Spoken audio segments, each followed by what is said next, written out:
Hello, welcome to my channel, or welcome back if you are returning.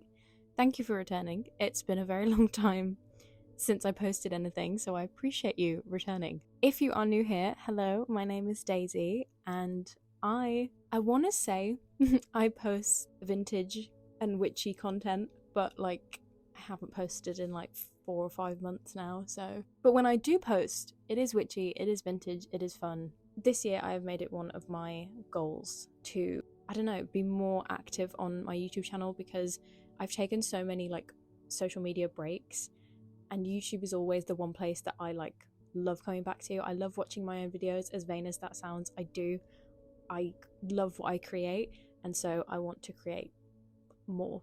So I thought for the first video of the new year, I would kind of share with you the things that I have been loving and enjoying while I've been away, while I haven't been posting, because I started making a list of films that I had watched that I really enjoyed, and then I kind of thought I can make a little video out of this. So that's what we're gonna do.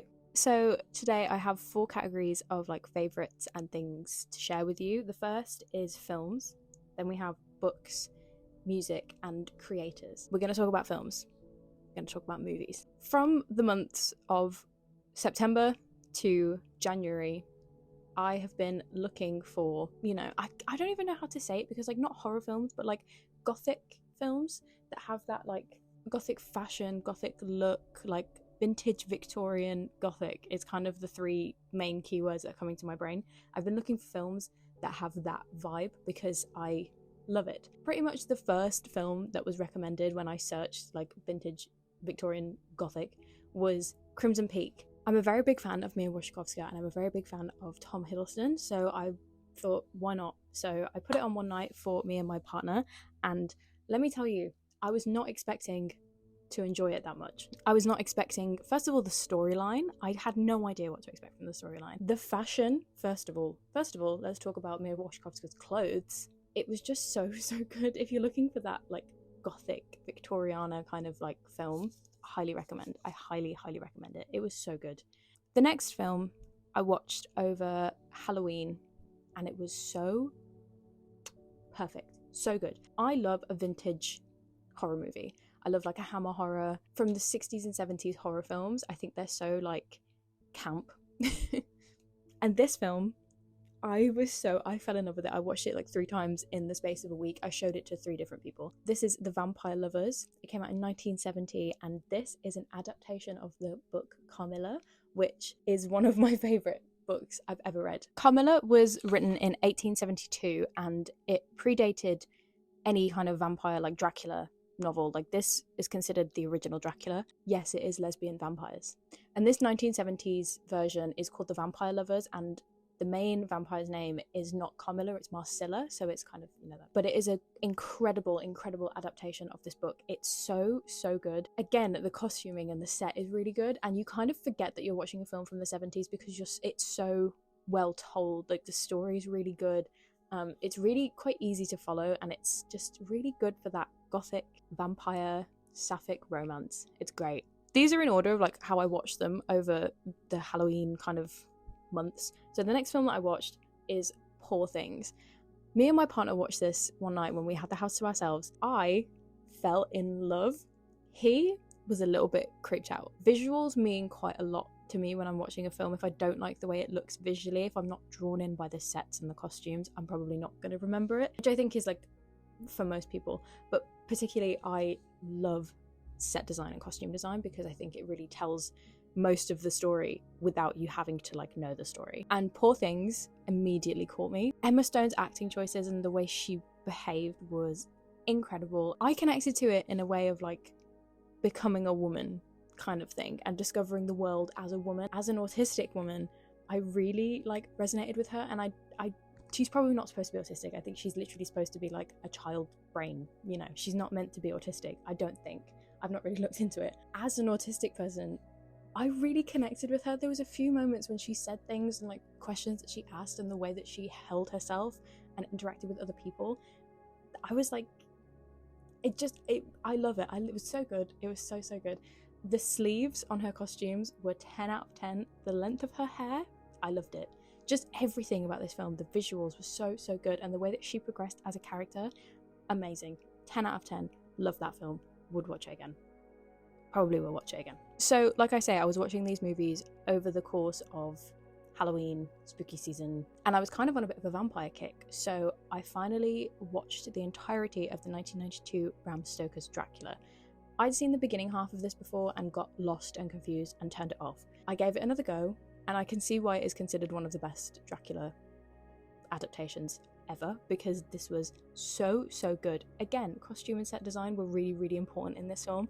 Winona Ryder, 10 out of 10. Keanu Reeves, I've not seen Keanu Reeves in anything before because he's not really my kind of actor, the kind of films that he does, but I really enjoyed him in this. And obviously Gary Oldman, incredible, 10 out of 10 as always. Very good portrayal of Dracula. I really liked the contrast in his performances as the different types of Dracula. There's not too much to say about this one because obviously it's like a modern day classic. So I have 2 films left on this list. I feel like the films are going on for a while, but I did watch a lot of films, more than I did read books, as you'll see.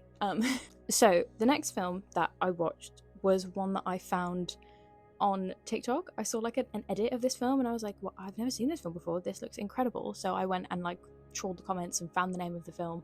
This film is Morgiana, and it is from the Czech Republic, I believe, and it came out in 1967, I want to say. So I watched this film on YouTube. You can find the entire thing on YouTube. When I tell you, in the first 10 minutes, I was drawn in. Oh my god. It was exactly everything that I was looking for in the aesthetic of a film. Again, it's got that vintage Victoriana, like, gothic vibe to it. Particularly one thing I want to point out about this film, the makeup. Oh my god. This film is about 2 sisters. One of them is more dark and more gothic, and her makeup is darker. She wears dark lipstick, dark colours. And the other sister has light coloured hair. She wears light clothes. She wears lighter makeup. Their eye makeup was incredible. I think I'm gonna have to start recreating that in my everyday because holy crap. The story, as I said, follows 2 sisters whose fathers died, and one sister gets his estate with lots of money and the other sister does not, and the other sister's not very happy about it. I highly recommend you watch it. It is a subtitled film because it is from the Czech Republic, so if you don't mind subtitles, that's obviously. The visuals were just incredible. And the final film on my list I only went to see like 2 days ago, and already it's my film of the year, Nosferatu. After having spent the last 3 or 4 months watching these kind of gothic-y, you know, spooky Victorian films, I was really in the mood for this. Like, I'd prepared for this without even knowing I'd prepared for this.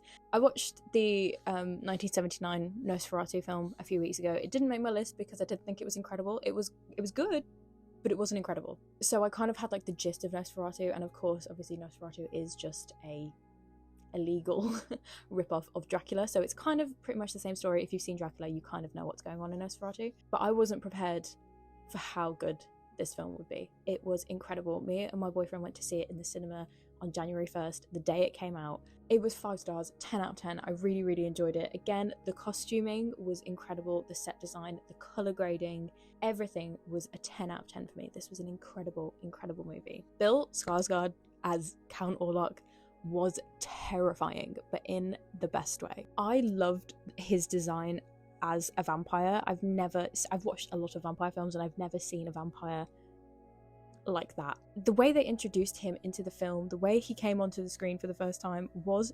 terrifying. It was so scary, and like, if you haven't seen it, please go and watch it in cinema. It's so good, especially in the cinema. It was really good in the cinema. Okay, that's films done with. I feel like I've talked about films for a long time. We're going to move on to books. There are only 4 here, and one of them I've already talked about in a previous video, so this is not going to take long at all. So we'll start with the one that I have already discussed, and that is Carmilla. Like I said, obviously I've already mentioned the movie version, but Carmilla is the story of a young girl called Laura, I think her name is, who comes down very ill, and they don't realise, but it is their house guest, Carmilla, who is making her so ill by feeding on her blood. Ooh. It's very good. It's very short. It's only like 170 pages, I think, but it's really, I highly recommend this if you're into like gothic literature. Really recommend. It's incredible. The next book I haven't actually read, but so I don't know why I'm including in this, but I kind of just wanted to show it you because I love the concept of it and it's really, really fun. So this book my friend Nancy got me for my birthday, and this is called Maiden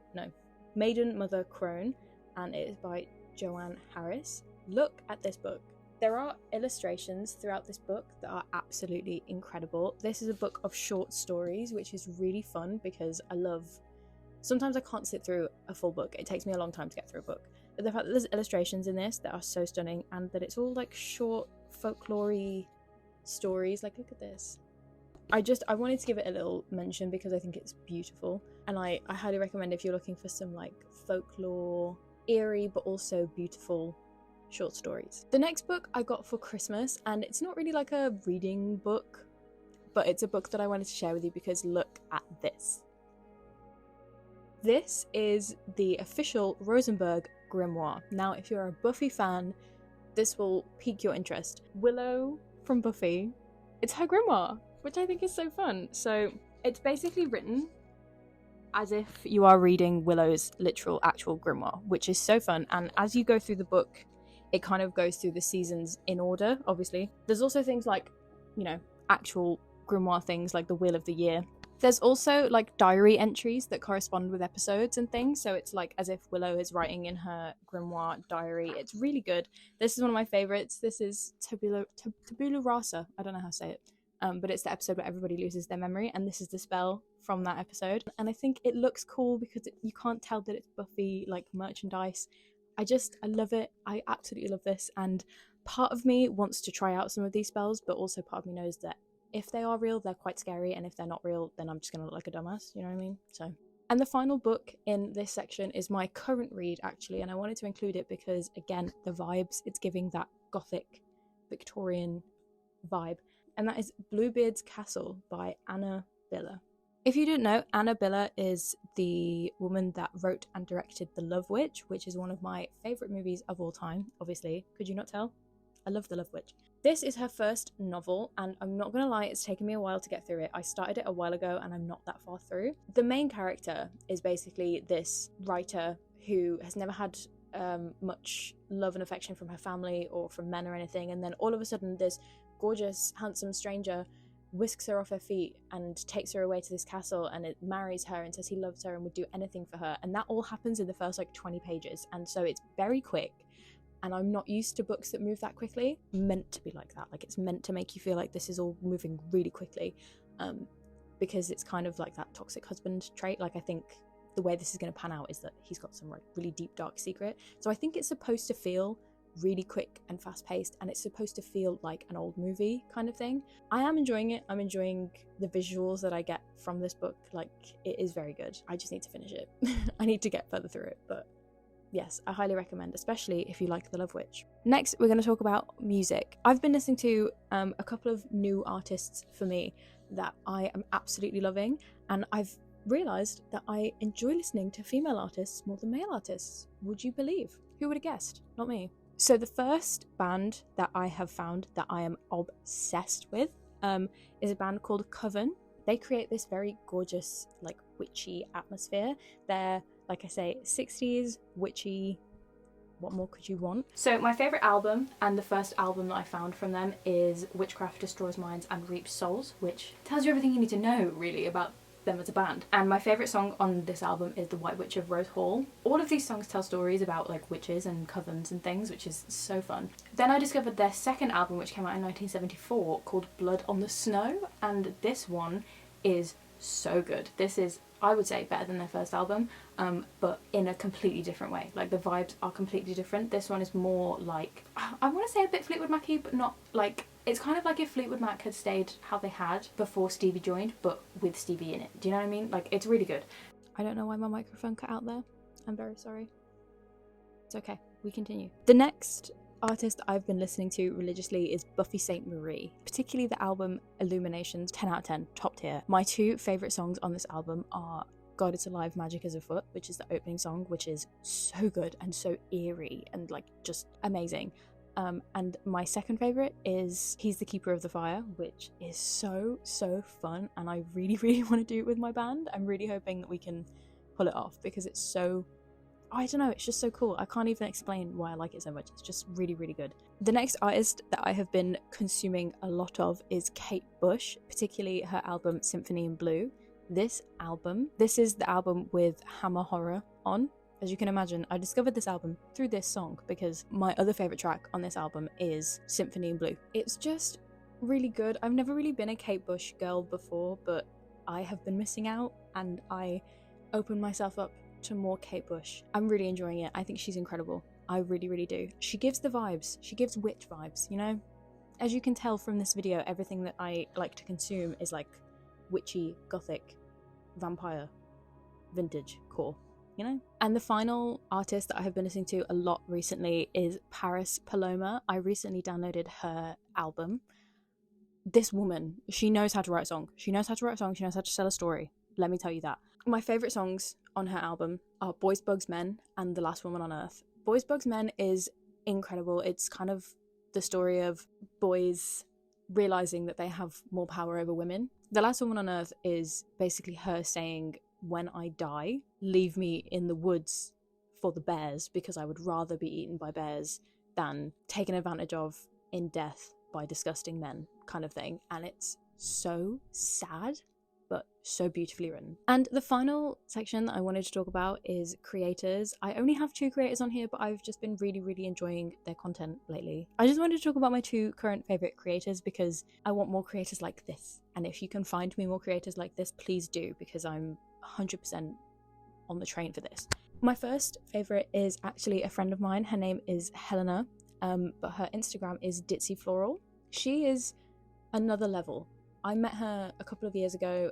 We connected on Instagram, and she's just absolutely flown with her Instagram career, and I am so proud of her. She's so good. Her outfits are always 10 out of 10. She is absolutely stunning. Her hair is always perfect. Like, everything about her I'm so envious of and in awe, because she's just so gorgeous and so incredible at what she does. So she's my Instagram crush. And my second favourite creator that I wanted to mention is a YouTuber, because I don't watch much YouTube, but the only YouTuber that I do watch is Carissa Love. And I, as you can tell, I was very inspired by her to make this video, because she creates these kind of I've consumed videos, and I was like, I want to do that. So but I love her. She's kind of the inspiration for me to begin posting more, because I think she's incredible, and I would really love to create a community for myself the way that she has created a community for herself. She is so talented. Her poetry is stunning. She is stunning. I just really love her content, and it really does bring me joy. So they're my 2 favorite creators at the moment. Thank you very much for listening to me ramble. I feel like I've just talked, which I've not done in a while, so thanks for having me back. If you like this video, please give it a like. I'd really appreciate it. Let me know if there's anything you would like to see from me this year, because like I say, I'm jumping back into YouTube kind of head first. I'm hoping to anyway. Let me know if you take any of these recommendations, because they're very good. I mean, I think so. And if you have any recommendations for me based on all the things I've just told you, let me know, because I would love to talk films and movies and books and things. Hopefully I will see you next week with another video, because I am going to be posting weekly this year. Yes, I am. Please go and follow me on my Instagram as well. That's where I'm the most active, really. So if you'd like to keep up to date on my life, then Instagram is the place to be. I guess I'll see you next Sunday, because I am going to be posting every Sunday. I'm saying it out loud to you, and you can hold me accountable for it. Okay. I'll see you soon. Bye.